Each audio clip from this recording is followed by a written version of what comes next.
Hi guys, in this video I'm discussing Till the Last Breath by Durjoy Datta. This video contains spoilers because I'll be going into the details of the plot, characters, romance, the writing style and sharing my thoughts on them. I think critical reading makes us better writers and better thinkers, and I really hope you find some value in this video. Let me also clarify that when I criticize a book, I am simply analyzing the book and I am not disrespecting the author. Let's get started.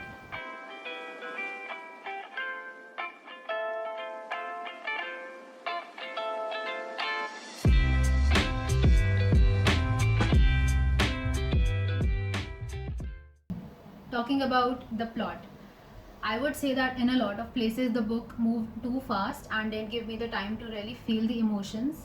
When Pihu diagnosed herself in the third chapter, there was more description of the actions rather than of how she feels. We're told right at the back of the book that Pihu is dying of something fatal, but the name of the disease wasn't told to us until she visited the doctor and said to him, I know what I have. Until that point, it's only referred to as her disease. It is hinted that she might not live to be a doctor, and that is okay because it was there at the back of the book. There's a build up. She is losing sensation, she is having thoughts of death, she's scared. She and Venugopal are talking about it without saying the name of the disease. All this gives me the feeling that the author wanted to first have a build up and then reveal the name of the disease with a bang to have an impact on us, because that's when Peo finally admits that she has this disease and says out loud what is going to happen to her, that her body is slowly going to start rotting and she won't be able to do anything. That's when we come to know what this disease really is. But it doesn't really have an impact because in the second chapter it has already been revealed that she has this disease when Arman gives Pihu's file to Zara. And it's also mentioned that the scientist Stephen Hawking had this disease, and we all know who that is, so it wasn't very hard to guess. And because of this, chapter 3 becomes redundant because it is building up to something that we already know. And that's a mistake, I think. It doesn't move the plot forward, it just provides backstory and acts as a sort of a filler. So I feel that chapters 2 and 3 should have been swapped, and that could easily have been done because they were introductory chapters. Also, when Pihu is writing those mails to Dr. Arman, she is descriptive and repetitive. You would think that a person who is slowly losing sensation in her hands and gets exhausted after typing a word and types very slowly would have a lot of time to think and write. She won't just rant. And if she can see on the screen that she has already typed something, she would probably not type it again. So her mails should be short and to the point, and maybe have some spelling errors.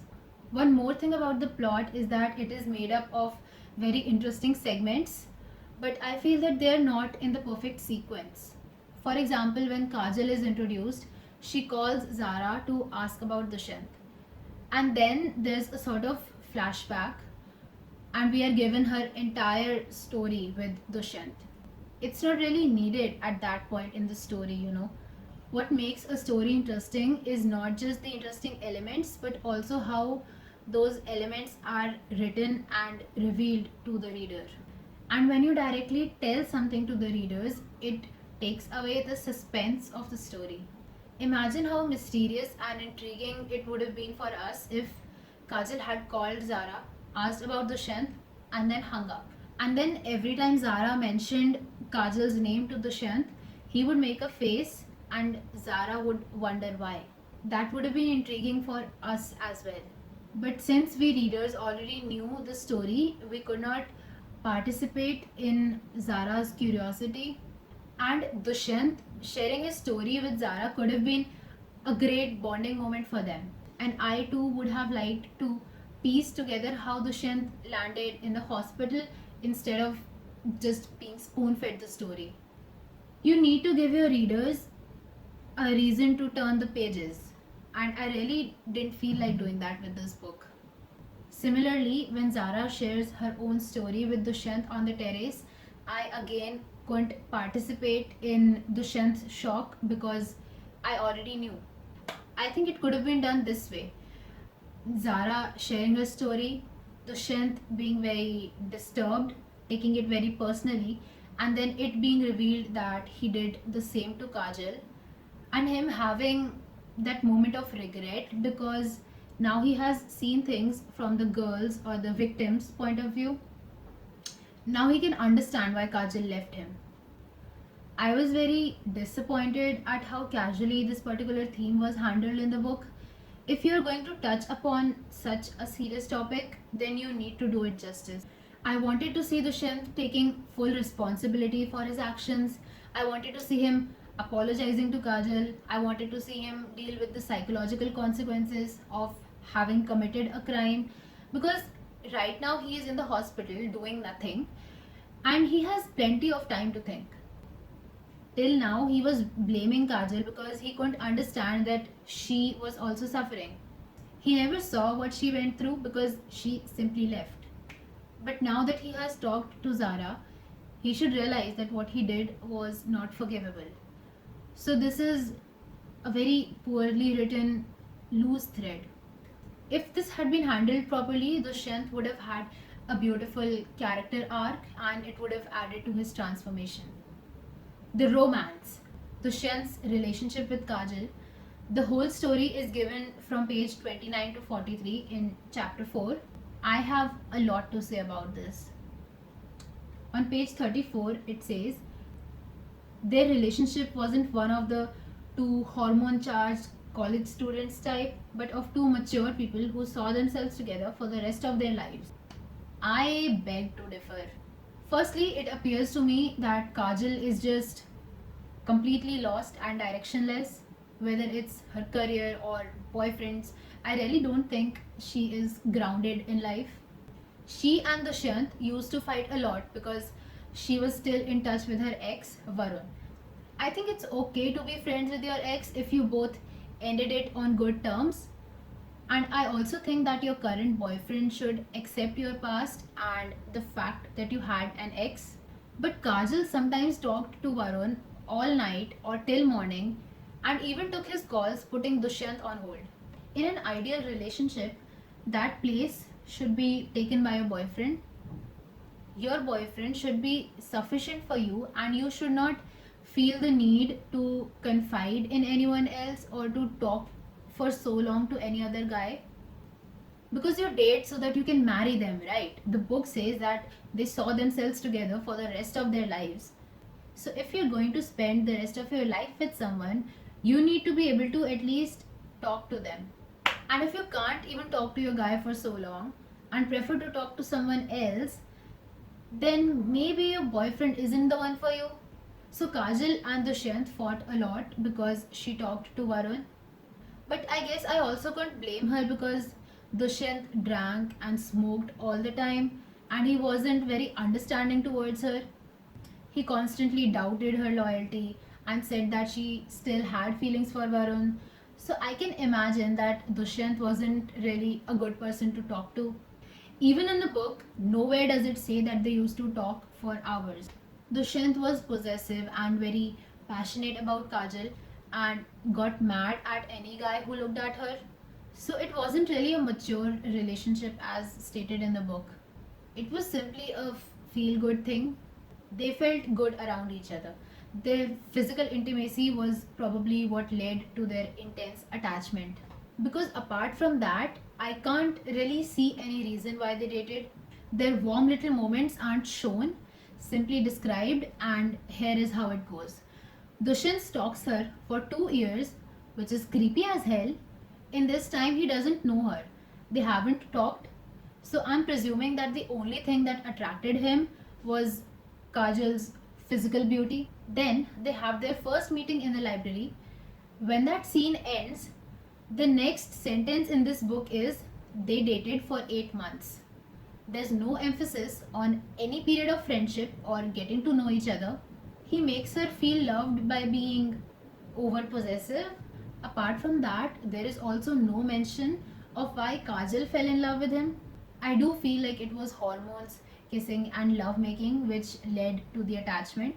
There wasn't intimacy of the mind. That's how I see it. And honestly, if you read about this relationship, you too will get the impression that it was mostly physical. I think that's why Kajal still talked to Varun for such long periods. Imagine a third year student of DTU would obviously have quite a lot to study. Apart from that, she has her boyfriend. She won't have a lot of free time to just pass. She won't be talking to someone unless she has a reason to. So she does feel something for Varun. Either that or she is looking for something which she doesn't have in her own relationship. I think one important question is, if all the physical stuff were removed from your relationship, would you still have a real connection? Would you still love your partner's company? I don't understand why they loved each other and what connection they had apart from giving each other goosebumps and feeling passionate about each other. What I really find missing is the trust and understanding that every relationship should have. He came to her not with the goal of knowing her, but of making her his girlfriend. They went straight from strangers to lovers. I don't think falling in love so quickly is a very healthy and stable thing. Dushyant is never seen giving anything to Kajal. I feel he only took from her, only asked for her time and loyalty and exclusivity. And when he couldn't have it, he shouted at her, disrespected her. He didn't love her, he was obsessed with her or infatuated, and so was she. Dushyant was an addict. He was addicted to things which made him feel good, and Kajal was one of them.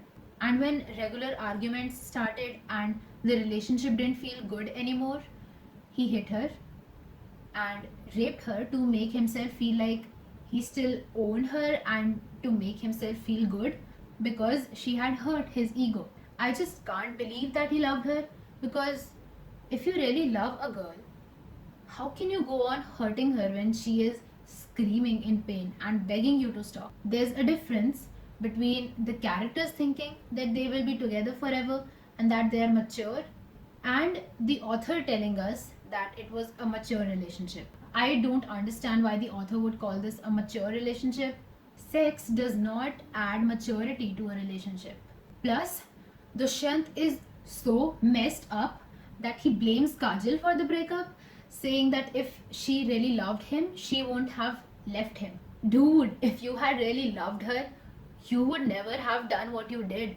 And when Kajal stopped talking to him, his way of trying to get her back was to first beg and then start drinking like crazy so that she would feel guilty or take pity on him and come back. That is borderline emotional blackmail.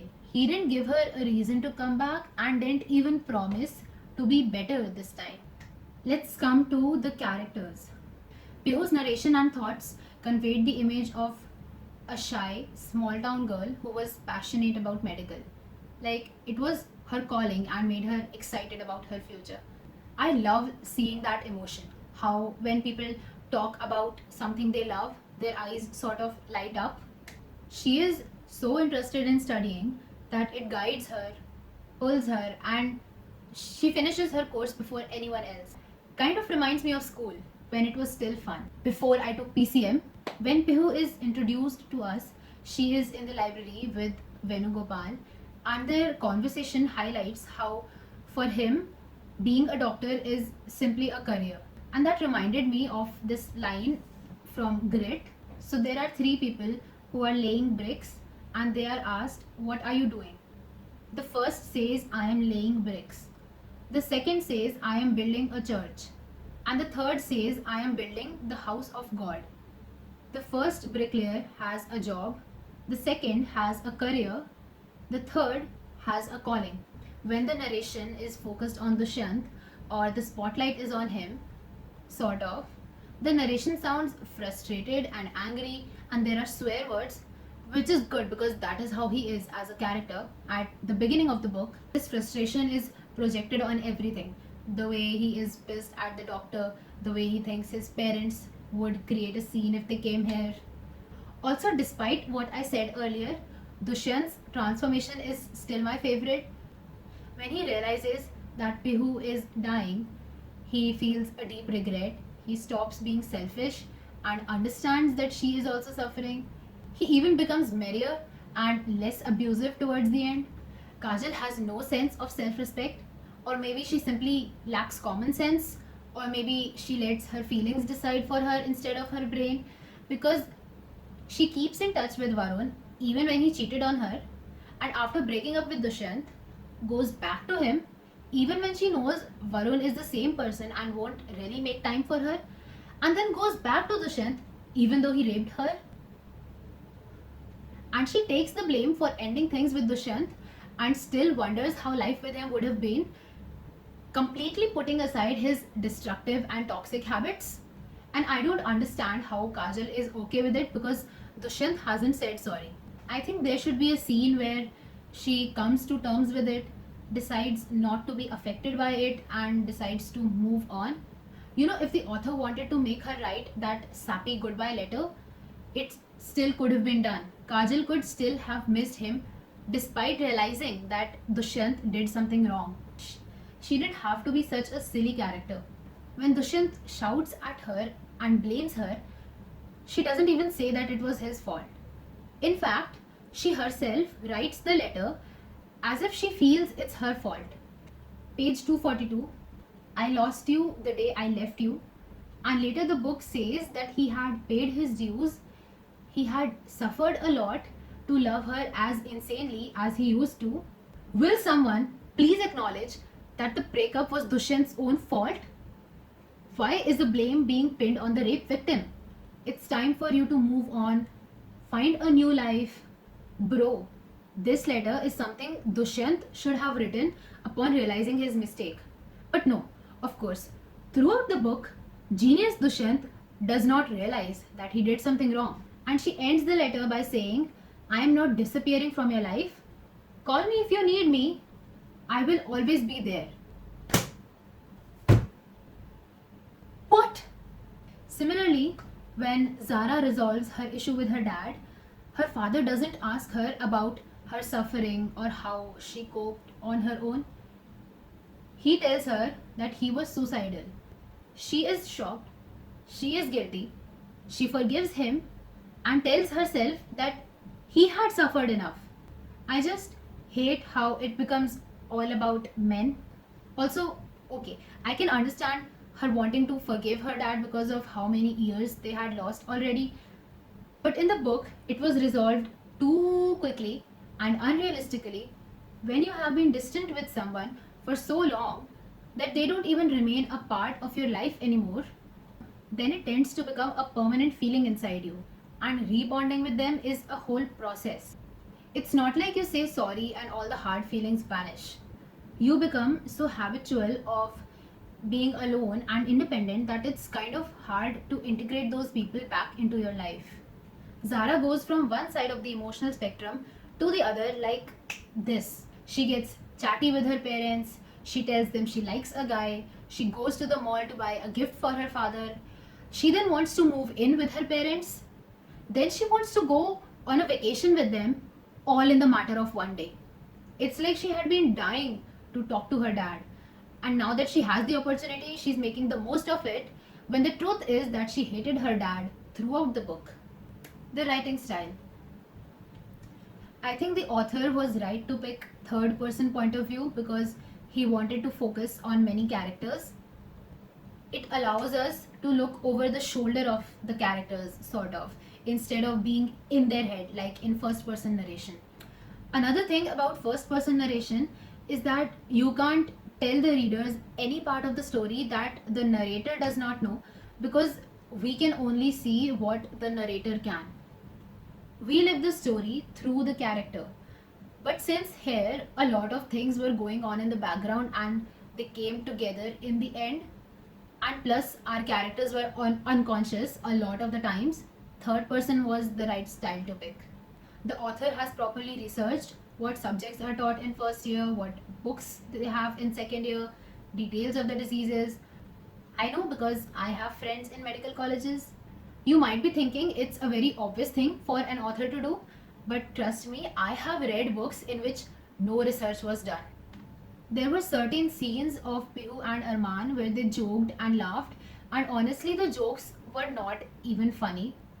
There's a very beautiful line on page 124 when Arman asks Pihu how she keeps smiling at everyone. She says, "My memories of them will be gone as I leave, their memories will stay with them forever." Don't we all smile for the pictures we click even on the worst picnics? That's all I want to do. I want to smile for their last pictures of me. The storytelling is not very smooth. In some places, there's a sudden jump of thoughts. It felt like there were a bunch of broken characters just to make the story seem serious. When you're picking up serious topics, their purpose is not just to add depth to the characters. When you're writing such stuff, you have a certain responsibility. Even though the overall story is decent, the sentence by sentence writing is pretty shallow, very, very average, simple writing. And this book hasn't been revised. I found a couple of unforgivable spelling errors and some mistakes that any good editor should have been able to pick out. Page 20, it is mentioned that Pihu stayed up all night looking up her symptoms, and then 2 sentences later, it's mentioned again that she and Venugopal surfed the net for her disease all night. Page 44, his presence used to made her jittery. Page 53, the website opened up like a whore's legs on a payday. This sentence is so cringy. Why would you say something like that? Page 139, there's a scene where 10 of Pihu's friends come in to surprise her in the hospital. Apart from Venugopal, no one is named, but whenever the author has to refer to a friend, he uses the expression, the girl who had cried. A couple of girls broke down on page 139. The 2 girls who had cried hugged her and cried a little bit more,